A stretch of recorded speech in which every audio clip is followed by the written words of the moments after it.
wow, it's tiny, but I'm not too sure how it will look on my wrist. But yep, this is the Seiko tank.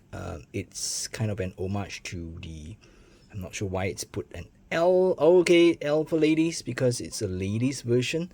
So if you are not aware, I think Seiko has a gold version of the Seiko tank, and it's kind of on the bigger size. And this one, if I'm not mistaken, they marketed it as a ladies watch, so I believe that's why the L is here.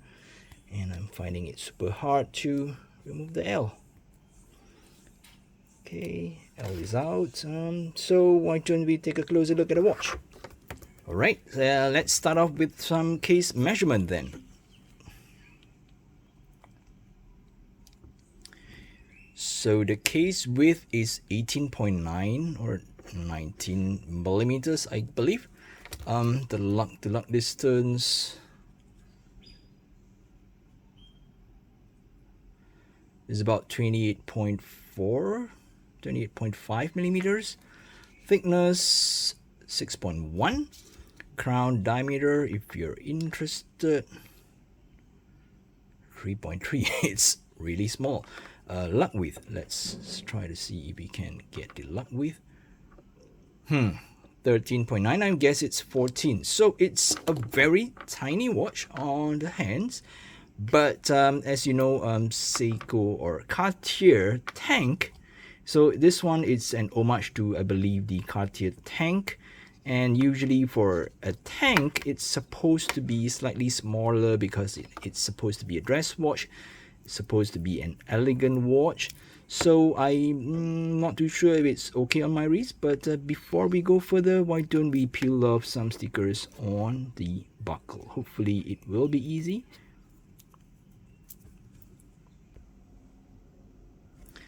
Unfortunately, peeling off the sticker was kind of a sticky mess. It's like, I don't know, it's just sticky and it's hot.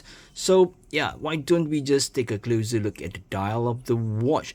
So I do not own a Cartier, but I am looking to get one, but I always find myself, you know, in kind of a predicament to pull the trigger because it's not a cheap watch per se, the Cartier tank.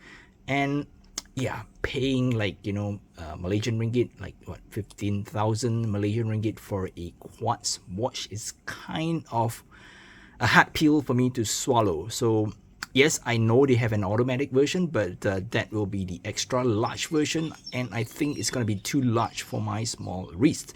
So this one here, you know, when my buddy shared a link that, you know, Joma Shop is having a sale, a discount on this model, it's hard for me to resist. And not knowing the size, no, not exactly knowing the size, I pulled the trigger, and this is where I am today.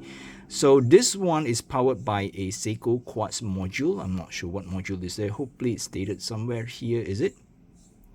And the case back, I think it's just, unfortunately, it's just a snap-on case back. So yeah, you will need to pry this open when it's time to change the battery. All right. The watch case, I think it's quite okay. We have high polish on the top, you know, even on the radius or radii or the bevel edges of the watch case. And on the side we have a very nice lateral grain polishing, and here we even have this cabochon. I just don't know how to pronounce it. Yeah, I believe this one, I think it's blue in color, but I believe this one is made out of mineral glass, if I read correctly. Yeah, the dial, I think it's a very simple dial with Roman numerals, you know, paying a very close homage to the Cartier tank. Here, I think it's stated that the movement is from Japan. I don't think the watch is made in Japan. I believe it could be cased in China, but yeah, it's not stated here. So if you notice by now, the watch is without a second hand. Yep, that's the beauty of it. And let me try to. Oh, the count is so small that I'm finding it hard to pull out. Let's move the hands to 1010 as usual. Okay. All in all, I like the dial design. I think it's a close homage to the Cartier tank, but the Roman numerals here, can see that they are not that thick. Yeah, if you were to compare this to the Cartier tank, I believe the Roman numerals on a Cartier tank is what we call bolded, and this one is not bolded. Other than that, I think it's quite close. But again, I do not have a Cartier tank, so it's kind of hard for me to do a true comparison.